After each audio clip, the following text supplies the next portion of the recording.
Saúdo a igreja na graça e na paz do Senhor Jesus Cristo. Meus irmãos, é uma grande alegria nós podermos abrir a palavra de Deus, ouvir o que Deus tem para nós por meio da palavra que Ele mesmo nos deixou. Certamente não estamos aqui com 1 grau em colchões, mas creio que o nosso desejo de ouvir a palavra é o mesmo. Nós queremos saber o que Deus quer nos ensinar por meio da sua palavra. E hoje eu gostaria de pensar com os irmãos a respeito de uma igreja cheia do Espírito Santo. Como é uma igreja cheia do Espírito Santo? Como nós podemos reconhecer que uma igreja é cheia, é plena do Espírito Santo? Algumas igrejas pregam que para você ser uma igreja cheia do Espírito Santo, você precisa de vários dons espetaculares. Outras vão pregar que você precisa ter uma prosperidade, valores financeiros enormes para demonstrar que você é cheia do Espírito Santo. Nós temos as mais diversas teorias, mas o que a palavra diz sobre isso? Como é, de fato, uma igreja cheia do Espírito Santo? E hoje eu gostaria de pensar sobre duas características que tem uma igreja cheia do Espírito Santo, e isso está lá no texto de Atos, no capítulo 4. Eu peço para os irmãos abrirem em Atos, capítulo 4, onde Lucas nos relata como vivia uma igreja que era cheia do Espírito Santo. E ele nos mostra como era essa vida.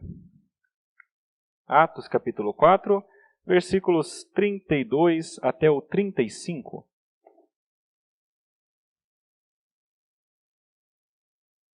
Diz assim a palavra de Deus. Da multidão dos que creram, era um o coração e a alma. Ninguém considerava exclusivamente sua nenhuma das coisas que possuía. Tudo, porém, lhes era comum. Com grande poder os apóstolos davam testemunho da ressurreição do Senhor Jesus, e em todos eles havia abundante graça. Pois nenhum necessitado havia entre eles, porquanto os que possuíam terras ou casas, vendendo-as, traziam os valores correspondentes e depositavam aos pés dos apóstolos. Então se distribuía a qualquer um à medida que alguém tinha necessidade. Até aí a palavra de Deus. Vamos orar, pedir para que Deus nos ajude a compreendê-la.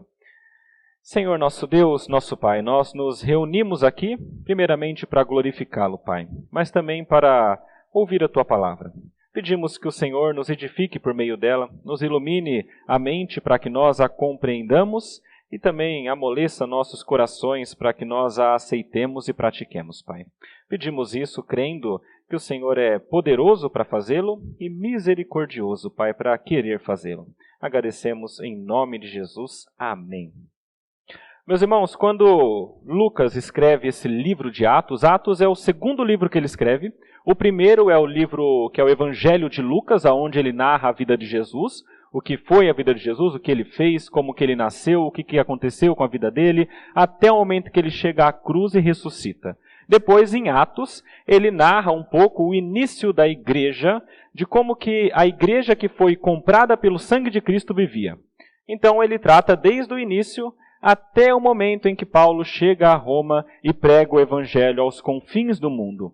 Mas eu queria hoje pensar um pouquinho no início da igreja, lá nos primeiros cristãos. E a palavra mostra para a gente que desde o início, desde os primeiros cristãos, Deus já havia derramado o Espírito Santo para que o Espírito Santo agisse nessa igreja. O Espírito Santo que tinha sido prometido desde o Antigo Testamento e que Jesus falou que os discípulos também teriam quando a gente chega lá em Atos 2, no dia de Pentecostes, esse Espírito é colocado naquele povo de Deus. E o povo de Deus, então, com o Espírito Santo, mostra que tem o Espírito Santo, tem aquele episódio com as línguas, com as pessoas entendendo umas às outras, mesmo sendo de lugares diferentes, e o Espírito Santo começa a agir. E uma das maneiras como o Espírito Santo age é na vida dos apóstolos, fazendo com que esses apóstolos pregassem o Evangelho. E eles passam a pregar o Evangelho e a testemunhar a respeito de Cristo. Mas esse testemunho sobre Cristo não foi aceito em muitos locais.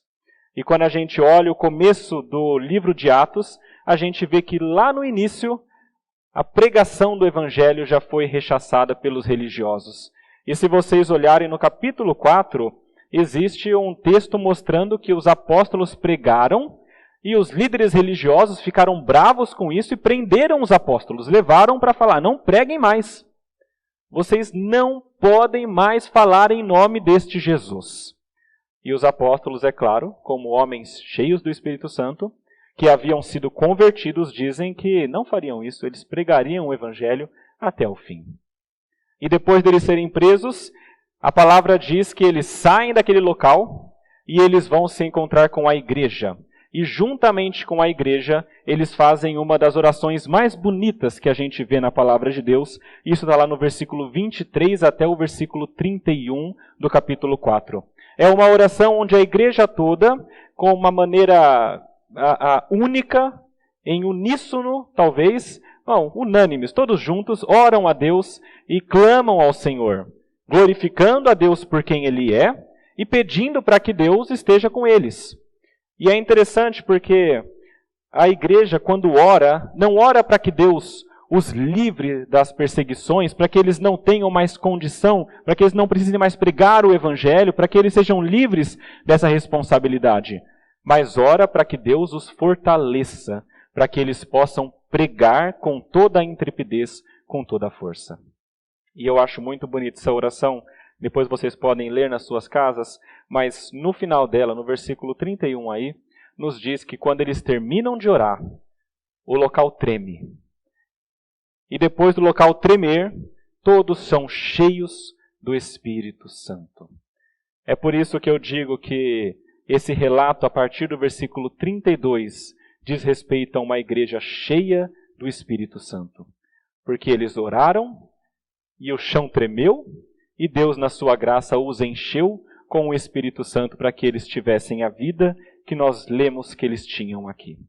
E quando nós vemos a vida desse povo, meus irmãos, eu creio que nós aprendemos um pouquinho de como deve ser a nossa vida de uma igreja que é cheia do Espírito Santo.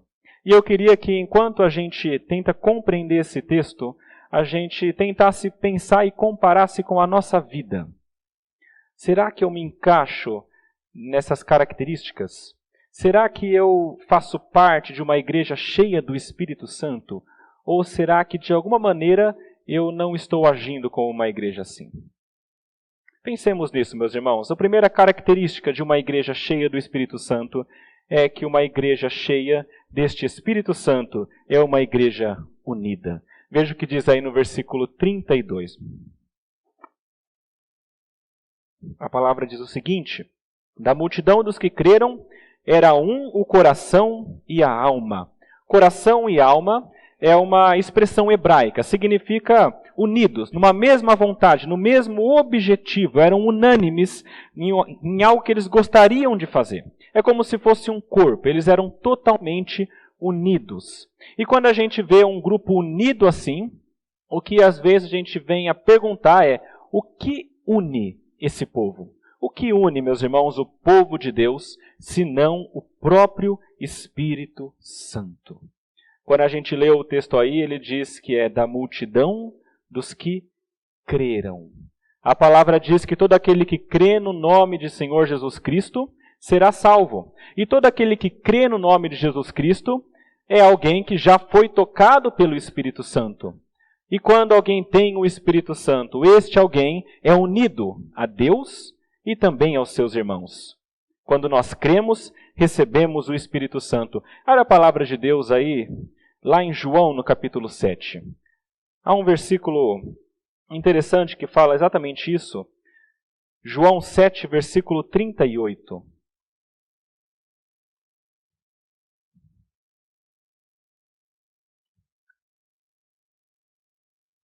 João 7, versículo 38. Isso aqui é Jesus falando no meio de uma festa, e ele diz a palavra que se levanta no meio da festa, e ele diz o seguinte: quem crer em mim, como diz a Escritura, do seu interior fluirão rios de água viva. E se vocês depois lerem mais para frente em casa, vocês verão que esses rios de água viva é o próprio Espírito Santo. Todo aquele que crê tem o Espírito Santo. E quando nós temos o Espírito Santo, nós somos unidos a Deus. Eu queria ler mais um texto com vocês, só para que vocês entendessem esse ponto. 1 João, no capítulo 4, versículos 13 e 15. 1 João, capítulo 4, versículos 13 e 15.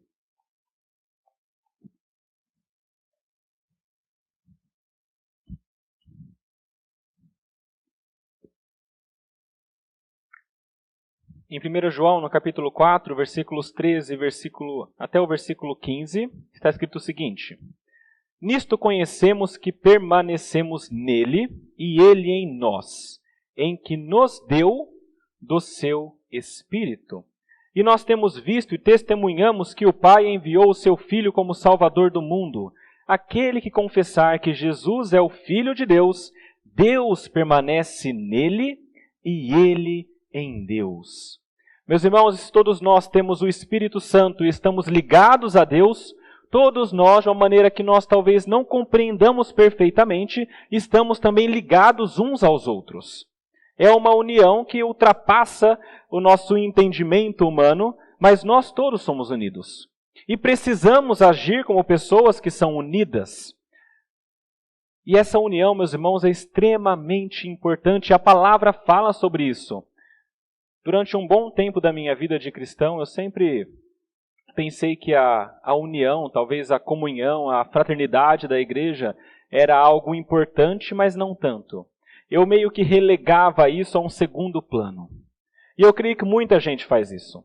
Muita gente olha para a igreja e olha para a palavra de Deus e pensa em coisas importantes como a pregação, como a oração, como ajudar as pessoas, e tudo isso é importante. Mas a palavra de Deus dá uma primazia que eu não conhecia antes, a união do seu povo. Paulo fala sobre isso. Jesus fala sobre isso. Paulo fala sobre isso lá em Filipenses. Não precisa abrir, mas no capítulo 1, versículo 27, Paulo fala o seguinte: Vivei acima de tudo por modo digno do evangelho de Cristo, para que, ou indo ver-vos, ou estando ausente, eu ouça no tocante a vós outros, que estáis firmes em um só espírito, com uma só alma, lutando juntos pela fé evangélica. União, mente e coração. Apenas um povo com um objetivo. Efésios capítulo 4, versículos 1 a 3. Rogo-vos, pois eu, prisioneiro no Senhor, que andeis de modo digno da vocação a que fostes chamados, com toda a humildade e mansidão, com longanimidade, suportando-vos uns aos outros em amor, esforçando-vos diligentemente por preservar a unidade do Espírito no vínculo da paz.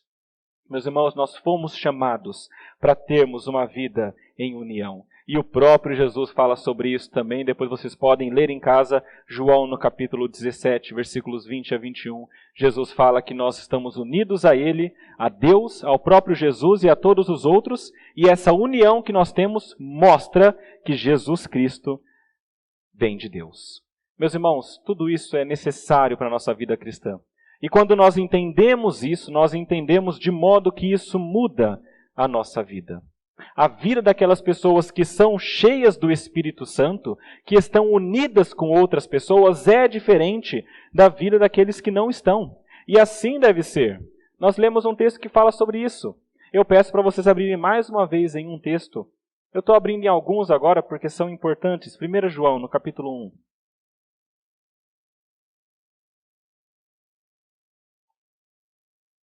1 João, capítulo 1, versículos 6 a 7.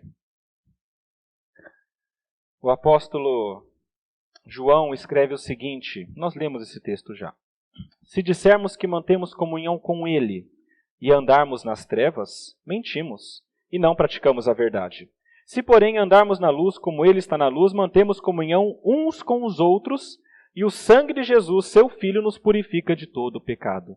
Meus irmãos, o modo como alguém que é unido a Deus e ao próximo vive é na luz. Todo aquele que é convertido e que tem o Espírito Santo é alguém que vive unido a Deus e por isso também deve andar na luz de Deus. E é assim que esses irmãos viviam, meus irmãos. Veja como que era o modo como eles mostravam essa união uns com os outros. A palavra diz que ninguém considerava, isso no nosso texto, lá em Atos 4, Ninguém considerava exclusivamente sua nenhuma das coisas que possuía. Tudo, porém, lhes era comum. Meus irmãos, estes primeiros cristãos tinham algo que talvez nós estejamos longe de chegar a ter. Eu espero que não tão longe, mas quando eu olho para a nossa igreja hoje, universalmente falando, eu creio que nós ainda não estejamos lá como eles estavam. A palavra diz que eles, cheios do Espírito Santo, se preocupavam mais com o próximo do que com eles mesmos. A palavra mostra que eles se preocupavam mais com o próximo do que com o seu bem-estar, do que com os seus bens, do que com o seu conforto, do que com eles mesmos. Eles colocavam os próprios bens à disposição de outros. Meus irmãos, conseguem imaginar o que é isso? Isso significa você pegar os seus bens e utilizá-los para ajudar outros, assim como você usa para você mesmo. Eles faziam isso. E quando eu olho o modo como eles faziam isso, eu lembro daqueles mandamentos que Jesus deixou para nós.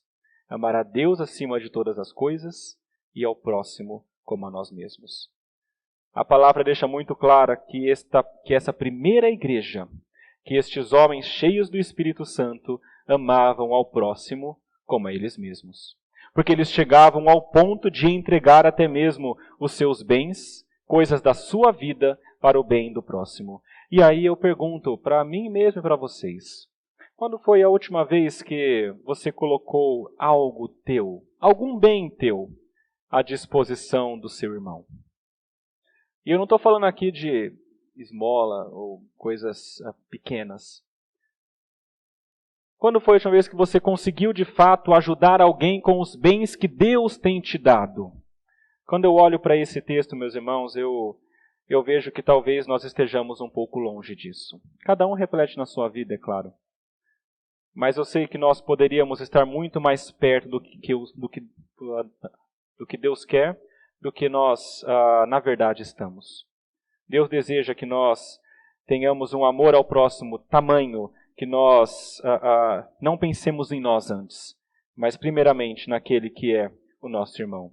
E olha o que acontecia nesse tempo, versículo 34 do nosso texto.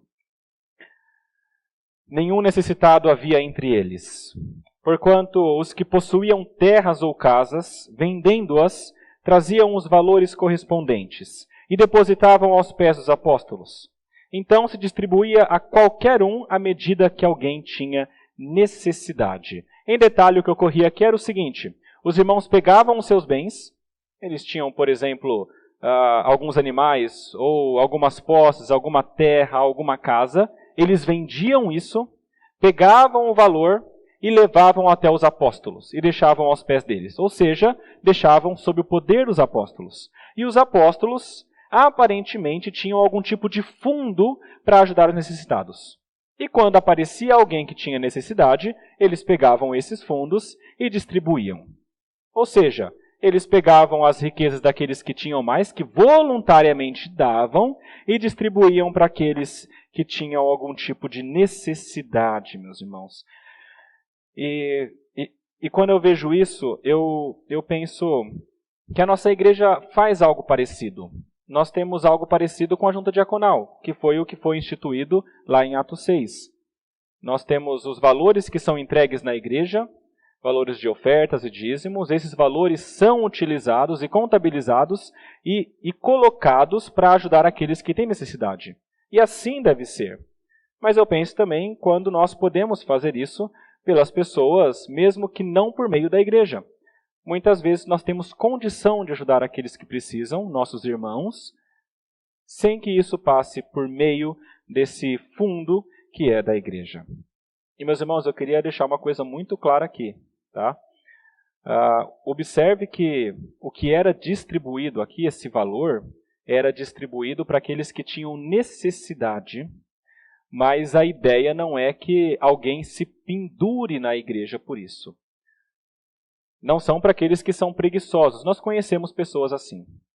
Pessoas que não trabalham, não querem trabalhar, não fazem o que devem fazer para ter o sustento, e quando estão padecendo, então eles buscam alguma coisa da igreja. Não é isso que é a vontade de Deus. Segunda Tessalonicenses, capítulo 3, versículo 10, um dos versículos mais fortes para isso, diz o seguinte: porque quando ainda convosco vos ordenamos isto, se alguém não quer trabalhar, também não coma. É duro, mas é a verdade. Nós não podemos pendurar na boa vontade da igreja, de Deus e dos irmãos. A palavra diz que todos devem trabalhar e buscar o seu sustento, mas é claro que há aqueles momentos em que isso é muito difícil. Mas uma palavra para aqueles que talvez estejam em uma situação assim: não abuse do dinheiro que Deus, por meio da igreja, recolhe dos seus irmãos. Se pendurar assim no corpo de Cristo é uma das coisas mais terríveis que tem. Porque você, de alguma maneira, rouba tanto de Deus, quanto dos irmãos, quanto da igreja como um todo. Se nós nos colocamos como quem precisa que isso seja verdade. Outra coisa importante de entender esse texto é que não se trata de comunismo, tá? Isso aqui é um parênteses importante, porque nós estamos em tempos em que há uma certa guerra entre esquerda, direita e comunismo, aquela coisa. Eu não quero falar de esquerda aqui, mas é importante entender que isso não se trata de um comunismo na palavra de Deus, por alguns motivos simples. Primeiro que nada do que é dado aqui é dado para o governo. É dado para a igreja administrar e ajudar os necessitados. Outra coisa, nada do que é dado aqui é tomado involuntariamente. Tudo que é dado porque eles querem entregar. Então as pessoas tinham as suas coisas e entregavam. E mais uma coisa, havia propriedade privada. Então eles tinham as suas coisas e entregavam voluntariamente. Apenas um parêntese para que nós entendamos qual que é a ideia bíblica de igreja e distribuição de renda. A igreja se ajudava para que não houvesse nenhum necessitado entre eles. E veja que foi esse o ponto que eles chegaram. Isso está escrito aí: nenhum necessitado havia entre eles. Meus irmãos, a vontade de Deus é que, de fato, não haja nenhum necessitado no seu povo. É por isso que desde o Antigo Testamento até o Novo Testamento, Deus coloca maneiras para que não haja necessitado no seu povo. No Antigo Testamento havia uma instrução muito interessante, se vocês depois quiserem ler, está lá em Deuteronômio capítulo 15, versículos de 1 a 4.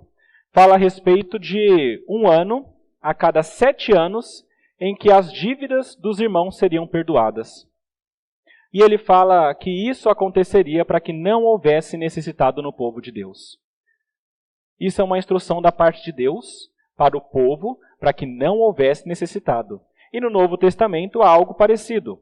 Não é o perdão de dívidas, mas é o próprio povo ajudando o próprio povo a não ter nenhum necessitado. E meus irmãos, note a palavra necessitado. Mais um ponto importante para a gente pensar hoje.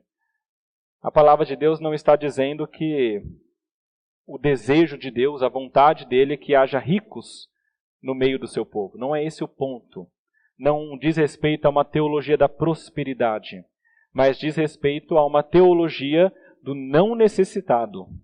A ideia é que o povo de Deus não passe necessidade, mas não que seja um povo rico.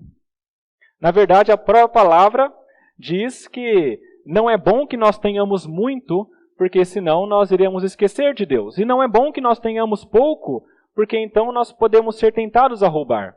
Mas nós temos que ter aquilo que Deus quer dar para nós, para que tenhamos uma vida plena, seguindo os seus mandamentos. A ideia de Deus, por meio da sua palavra, é que o seu povo seja um povo que tenha o sustento necessário. E para esse sustento estar em todas as bocas, todos os lares, ele usa os próprios irmãos que ajudam uns aos outros a terem uma vida assim. É por isso que no final, no versículo 33, ele diz que em todos eles havia abundante graça. Meus irmãos, havia abundante graça porque não havia necessitado entre eles, porque pela graça de Deus todos podiam ter algum tipo de alimentação e porque os irmãos se ajudavam.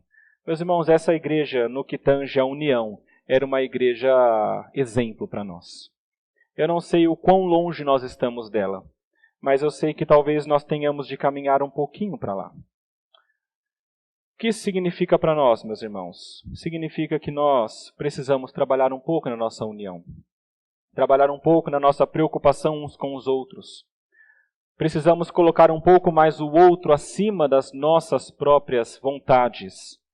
Colocar os nossos bens, as nossas coisas à disposição de outros que talvez precisem muito mais do que nós. O que essa palavra deixa para nós, nessa primeira parte, é que nós precisamos, para sermos uma igreja cheia do Espírito, sermos mais unidos e nos preocuparmos mais com os outros do que com nós mesmos. Uma reflexão importante para nós fazermos é depois olharmos para o lado, um para o outro, da nossa igreja, pensarmos a respeito disso em nossas casas. Há necessitado entre nós? Se houver necessitados, então significa que de alguma maneira a nossa igreja não está sendo uma igreja cheia do Espírito Santo. Além da união, a palavra também mostra que ser cheio do Espírito Santo em uma igreja significa que essa igreja testemunha acerca da ressurreição de Cristo. Veja aí no versículo 33. Diz assim: com grande poder, os apóstolos davam testemunho da ressurreição do Senhor Jesus. E em todos eles havia abundante graça. Como eu já falei no início, meus irmãos, naquela oração que os apóstolos fazem, eles pedem para que Deus dê para eles a condição de pregarem o Evangelho com intrepidez. E eles são cheios do Espírito Santo e passam a pregar o Evangelho, ainda que sendo perseguidos e ameaçados. E eles foram muito perseguidos e foram muito ameaçados. Mas eles sabiam da vontade de Deus. Atos 1, versículo 8, diz o seguinte: mas recebereis poder ao descer sobre vós o Espírito Santo, e sereis minhas testemunhas, tanto em Jerusalém como em toda a Judéia e Samaria, até aos confins da terra. O desejo de Jesus, o desejo de Deus, para todo o seu povo e para aqueles apóstolos, é que essas pessoas pregassem o Evangelho. Essa é a vontade de Deus. E eu acho interessante quando eu vejo que eles pregaram o Evangelho e obedeceram à vontade de Deus, ainda que sendo perseguidos e sofrendo, porque eu vejo que eles faziam isso por amor a Deus acima de todas as coisas. Se nós acabamos de ver, meus irmãos, que uma das marcas de uma igreja cheia do Espírito Santo é a união, o amor ao próximo, a segunda marca diz respeito ao amor a Deus acima de todas as coisas. Porque nós, quando amamos a Deus acima de todas as coisas, isso inclui a nossa vida, nós estamos dispostos a fazer aquilo que Ele manda, ainda que nós sejamos onerados, humanamente falando. Ainda que nós percamos coisas, ainda que nós passemos por dificuldades, ainda que nós sejamos de alguma maneira perseguidos por aquelas pessoas que estão ao nosso lado. Estes homens amaram mais a Deus do que a si mesmos. É por isso que eles pregaram o Evangelho, e eles pregaram com grande poder, diz a palavra, ou seja, com muita coragem. Olhe, por exemplo, o caso de Estevão. A palavra nos fala a respeito de Estevão, o primeiro mártir. Isso está lá em Atos 6 e 7. A palavra diz que Estevão era um homem cheio do Espírito Santo, um diácono. E esse diácono pregava a palavra de Deus. Até o momento em que os líderes religiosos o perseguiram a tal ponto de levarem ele para ser julgado e disseram: olha, nega tudo, para de fazer o que está fazendo, não fala mais de Jesus. E o que esse homem faz? Ele olha para o rosto de cada um e começa a falar sobre Cristo. E ele fala sobre Deus, ele fala sobre a salvação, ele fala sobre Jesus, e ele continua pregando apesar de estar sendo ameaçado de morte. E chega a um ponto que aqueles homens não aguentam mais, eles começam a pegar as pedras e atirar. Estevão foi o primeiro homem que morreu por conta do Evangelho dessa maneira. Mas a palavra diz que, cheio do Espírito Santo, no versículo 55 a 58 de Atos 7, Estevão, cheio do Espírito Santo, fitou os olhos no céu e viu a glória de Deus. E Jesus, que estava à sua direita, e disse: eis que vejo os céus abertos e o Filho do Homem em pé, à destra de Deus. E no versículo 57 diz sobre aqueles homens: eles, porém, clamando em alta voz, taparam os ouvidos e unânimes arremeteram contra ele, e lançando-o fora da cidade, o apedrejaram. Estevão foi o primeiro dos mártires, um dos homens que colocou primeiro Deus do que a sua própria vida, e amou a Deus acima de todas as coisas. Ele fez isso porque estava cheio do Espírito Santo. Numa posição difícil, mas com coragem para continuar pregando. Os apóstolos pregaram com coragem, os apóstolos pregaram com sinais. Atos nos mostra isso no capítulo 5, depois vocês podem dar uma olhada. Fala que eles faziam muitos sinais e prodígios e as pessoas olhavam admiradas tudo isso. E o testemunho que eles davam, meus irmãos, era um testemunho muito específico. Quando nós falamos sobre testemunho, às vezes, nos nossos dias, muitas vezes vem na nossa mente aquela ideia de você testemunhar sobre a sua vida. Então, em alguns cultos, há aquele momento do testemunho. Então, algumas pessoas sobem no palco e começam a falar sobre a sua vida. Eu era dessa maneira e Jesus me mudou. Eu era bêbado e eu fui curado. Eu era drogado e eu fui curado. O meu casamento era destruído, então Deus veio e fez uma obra. E isso aqui, na verdade, vai chegando a alguns pontos. Se você olhar na internet, você vai encontrar mas alguns homens que dizem que são ex-drogados, pai de santo, bruxo, assassino, ladrão, e morreu 5 vezes, voltou do inferno, e por aí vai. Esse tipo de testemunho que a gente vê, alguns são muito fantasiosos, é claro. Mas tem muitos que são verdadeiros. Ok, Jesus muda a vida das pessoas. Mas o testemunho que Deus quer que nós demos não diz tanto respeito à nossa vida, mas ao próprio Cristo. O desejo de Deus é que nós preguemos o Evangelho, a ressurreição. Quando os apóstolos pregavam, eles davam testemunho da ressurreição de Cristo. Porque esse é o ponto central. A ressurreição de Jesus é o centro de tudo. Sem isso, nada mais vale a pena. Abra a palavra de vocês em 1 Coríntios, no capítulo 15. 1 Coríntios, capítulo 15, os versículos 17 a 19. O apóstolo Paulo, em um arrazoado, quando fala sobre a ressurreição, nessa sua carta à igreja de Corinto, ele fala acerca disso e pensa em uma hipótese que não é a verdadeira, mas se Jesus não tivesse ressuscitado. E ele escreve o seguinte, 1 Coríntios, capítulo 15, versículos 17 e 19. Ele fala, se Cristo não ressuscitou, é vã, é inútil a vossa fé. E ainda permaneceis nos vossos pecados. E ainda mais, os que dormiram ou morreram em Cristo pereceram. Se a nossa esperança em Cristo se limita apenas a esta vida, somos os mais infelizes de todos os homens. Meus irmãos, o fato de Jesus ter ressuscitado é o fato central na história. É o fato central para todo aquele que crê em Cristo. É somente porque ele ressuscitou que nós cremos que ele de fato era Deus. É somente porque ele ressuscitou que nós cremos que de fato o que ele diz é verdade. É porque ele ressuscitou que nós cremos que ele tem poder para também ressuscitar a nós naquele dia final. É somente porque ele ressuscitou que ele deixa muito claro que a morte foi derrotada. Tudo isso está contido na ressurreição de Cristo. É por isso que quando nós testemunhamos, nós precisamos testemunhar acerca da ressurreição de Cristo. E meus irmãos, o testemunho, a pregação do Evangelho é uma ordem de Deus. Jesus falou isso. Ide ou indo por todo mundo, pregai o Evangelho a toda criatura. O apóstolo Paulo fala acerca disso lá em Romanos 10. Ele diz que todo que invocar o nome do Senhor será salvo. Como, porém, invocarão aqueles que não creram? E como crerão naquele que nada ouviram? E como ouvirão se não há quem pregue? A pregação do Evangelho é necessária e é ordenada por Jesus e pelos apóstolos. Nós precisamos fazer isso. É uma ordem da parte de Deus. Quando nós não fazemos isso, é uma desobediência muito clara.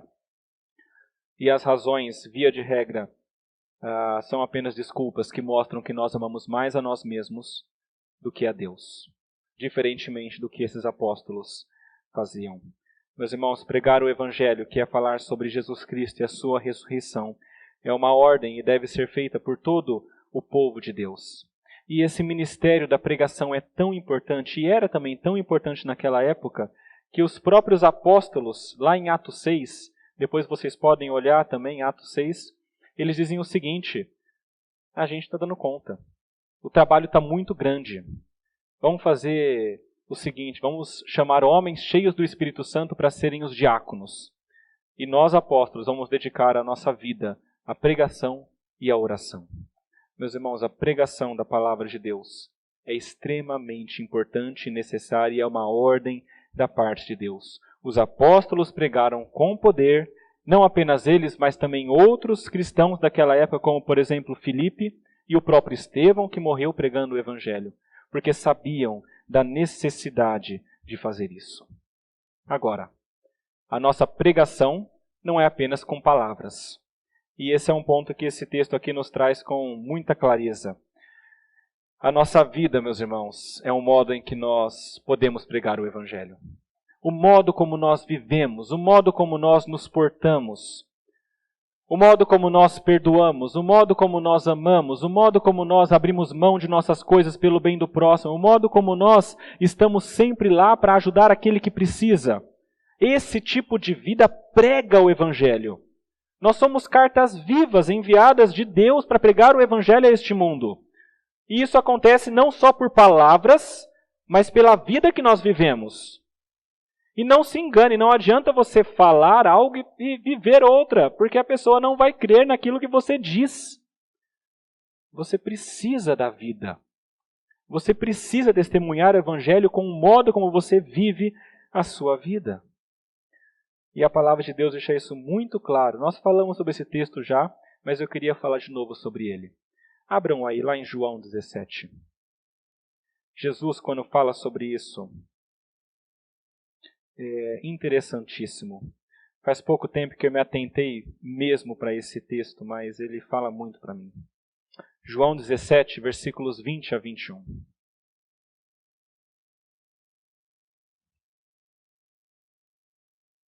João escreve o seguinte: é uma oração de Jesus a Deus, uma oração sacerdotal. Ele ora por aqueles que são salvos.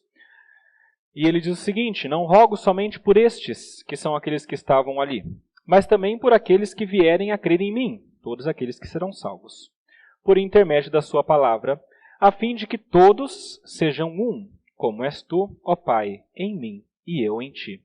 Também sejam eles em nós, para que o mundo creia que tu me enviaste.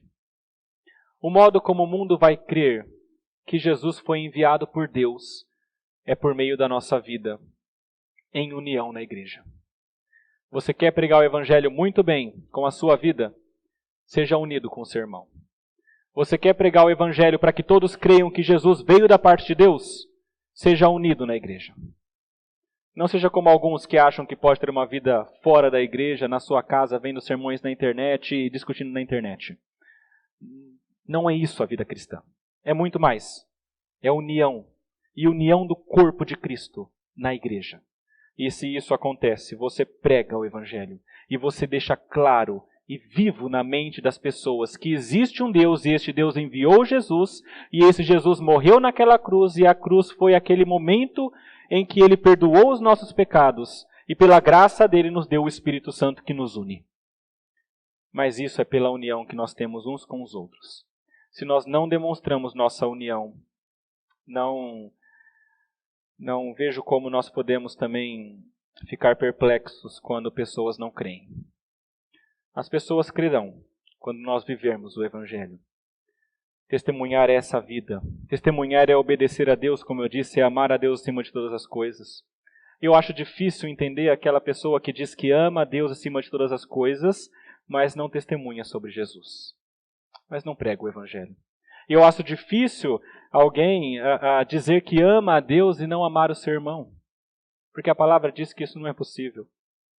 Se você quer demonstrar que você ama a Deus, ame seu irmão. Seja unido com ele e testemunhe acerca da ressurreição de Cristo. E quando eu penso nessa palavra, eu sempre tenho que refletir sobre mim mesmo e sobre todos nós. A quem você tem amado mais? A Deus acima de todas as coisas, ao próximo mais do que você tem amado a si mesmo? Ou será que você tem amado talvez a você mesmo? Ou será que você tem amado talvez as suas coisas, as suas posses, o seu conforto, a sua honra? Você não quer passar vergonha? Será que você tem amado mais essas coisas do que a Deus e ao próximo? Reflita nisso, meus irmãos. Pense nisso. Como está a sua vida? E não minta para você mesmo, tá? Você não pode se enganar. E não minta para Deus, muito menos a Ele.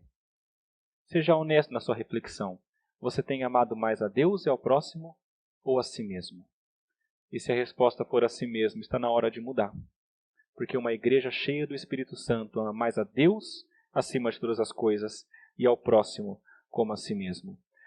E meus irmãos, quando eu olho para esse texto, eu dou graças a Deus pelos apóstolos, que se importaram mais com Deus e com os próximos do que com eles mesmos. Se não fosse pela pregação deles, nós não estaríamos aqui. Se não fosse por eles, certamente nós também não teríamos a salvação. Meus irmãos, muitos morreram para que você hoje tivesse a palavra de Deus como você tem. Muitos sofreram, foram entregues a leões, foram cerrados ao meio, foram colocados no fogo. Muitos foram presos, açoitados e mortos das mais diversas maneiras, com requintes de crueldade, para que você tivesse a palavra de Deus hoje. Valorize essa palavra. Entenda que ela veio com muito sangue. E pregue essa palavra como tem pregaram para você. Porque somente por meio disso é que Deus age e traz a salvação àqueles que são escolhidos dele. O texto termina dizendo que em todos eles havia abundante graça. Meus irmãos, nós falamos um pouco sobre o que é o sinal de uma igreja cheia do Espírito Santo. E se você quer um sinal de fato de que a igreja é cheia do Espírito Santo, os sinais são esses. Uma igreja que é unida e uma igreja que testemunha sobre a cruz de Cristo. Assim vive uma igreja cheia do Espírito Santo. Meu desejo, e creio que seja de vocês também, é que a nossa igreja seja assim. E se é o nosso desejo, caminhemos para lá. Busquemos isso. Busquemos a ação de Deus em nossa vida. Leiamos a palavra, que é por meio dela que Deus trabalha. E que Deus, na sua misericórdia, nos encha com o seu Santo Espírito para que nós sejamos uma igreja que prega a palavra e que ajuda a si mesma. Vamos orar. Senhor nosso Deus, nosso Pai, nós agradecemos a Ti, Pai, pela Sua palavra que nos mostra a verdade. Agradecemos ao Senhor pela salvação, agradecemos ao Senhor pela Sua graça em nossas vidas, porque somente pela Sua graça para estarmos aqui. Agradecemos por aqueles irmãos do passado que se entregaram para que nós tivéssemos hoje acesso a essa salvação. Queremos louvá-lo por isso, Pai. Muito obrigado porque o Senhor os usou. Pedimos, Pai, usa também a nós. Usa a sua igreja como uma igreja cheia do Espírito Santo, para ser uma igreja que prega o teu evangelho, que testemunha, para ser uma igreja que é unida e que, em união, não apenas vive sem necessitados entre si, mas que vive se edificando mutuamente e pregando o seu evangelho com a própria vida. Te agradecemos por tudo isso e pedimos sua graça sobre nós, em nome de Jesus. Amém.